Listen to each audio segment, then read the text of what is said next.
있어줘야 됩니다. 그래서 필라멘트 상태라고 하는 섬유의 길이가 길게 된 상태로 실이 만들어져야 되고 그 직물의 조직 방법이 느슨느슨하게 물려 있어서 약간 메쉬처럼 거즈 타입처럼 설계가 되어 있어서 톱이 잘 물려 들어갈 수 있는 형태가 되어줘야 됩니다. 여러 겹의 작업복 섬유 중에 가장 중요한 기능을 맡고 있는 느슨한 조직의 섬유. 이 섬유는 바로 앞서 방탄복에서 봤던 아라미드 계열의 소재인데요. 방탄섬유를 산업 현장에 응용함으로써 실생활에서 치명적인 사고를 막을 수 있는 특수 소재로 재탄생됐습니다. 방탄섬유의 기술 발전은 인간의 활동을 보다 안전하고 자유롭게 해주고 있죠.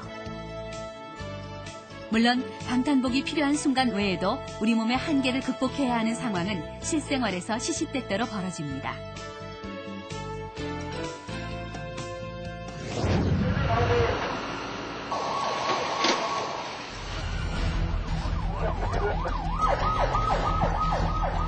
언제나 화재 현장으로 거침없이 뛰어들어가야 하는 소방관. 화재 현장에서 소방관은 때로 수백 도를 넘나드는 엄청난 고온과 불을 끄기 위해 거침없이 물과 증기를 견뎌야 합니다.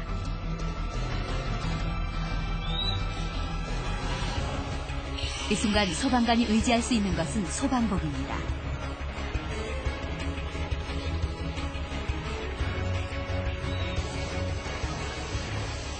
소방복은 사람들의 생명을 구하기 위해 자신을 돌볼 수 없는 소방관을 지켜주는 마지막 안전선이죠.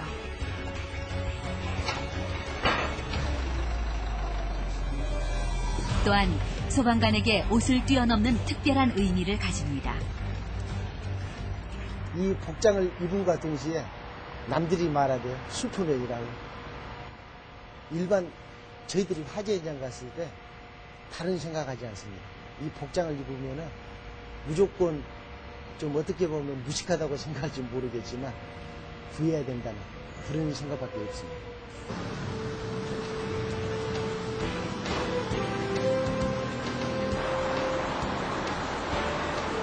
생사를 넘나드는 극한의 상황에서 인체를 보호하기 위해 소방복은 끊임없이 발전해왔습니다.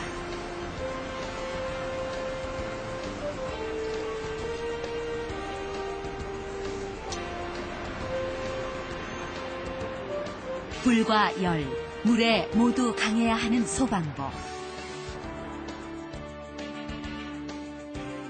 소방복에 숨겨진 첨단 과학은 이 모든 것을 가능하게 했습니다. 소방복의 구조는 크게 세 겹으로 나눌 수 있습니다. 가장 바깥쪽인 난연성 겉감은 불에 강한 재질로 되어 있고, 중간의 수분 차단막은 수증기는 차단하면서 땀은 밖으로 나가는 역할을 합니다. 또 가장 안쪽에 있는 열 차단용 펠트는 화재 현장의 불이 안으로 전달되는 것을 억제하죠. 난연성 겉감이 불에 어느 정도 강한지 확인하기 위해 일반 섬유와 비교 실험했습니다. 가장 흔한 옷감 중에 하나인 면의 경우 불이 붙자마자 순식간에 타들어갑니다.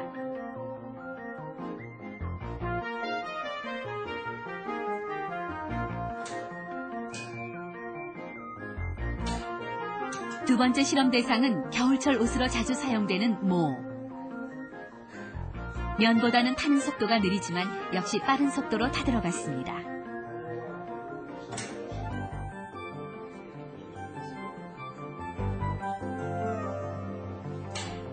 이번에는 소방복의 난연성 겉감으로 사용되는 메타아라미드인데요. 불에 직접 닿은 부분만 조금 탈 뿐입니다. 앞에 두 섬유와는 현저히 차이가 나네요.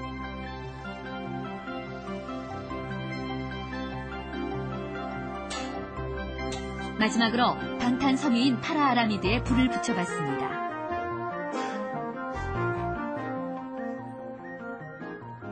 면이나 모보다는 느리게 타지만 메타아라미드보다는 조금 더 빨리 타들어갔습니다.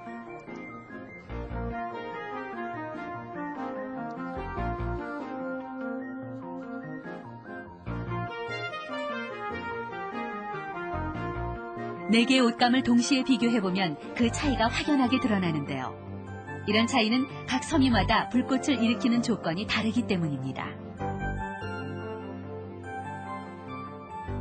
우리가 난연성을 얘기를 할 때는 실제 불꽃을 일으키기 위해서 요구되는 산소의 양을 갖고서 얘기할 수가 있습니다. 우리가 대기 중에 있는 산소 양보다 훨씬 많은 것이 요구되면 난연성 재질이라고 볼 수 있습니다. 그래서 대기 중의 산소가 한 25% 정도 된다면 난연성 재질들은 그 LOI 값이 28 이상 되는 것이 난연성 재질인데, 아까 말씀드린 그 폴리이미드 같은 경우는 LOI 값이 38 정도 됩니다. 상당히 난연성 있는 재질이죠. 산소를 훨씬 많이 공급해야지만 불꽃이 이룰 수 있는 그런 재질입니다.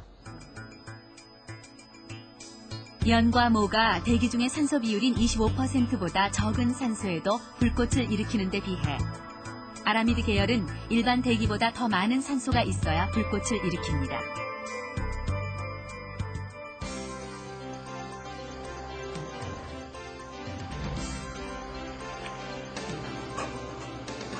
최근 국내 한 대학에서는 신소재를 이용해 소방복의 기능을 높이는 연구를 진행하고 있습니다.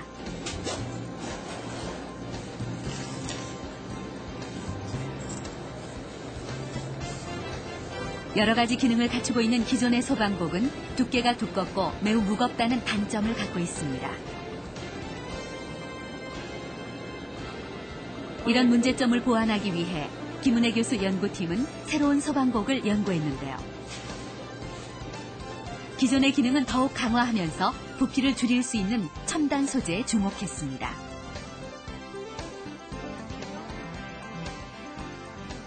기존의 소방복이 아까 말씀드린 것처럼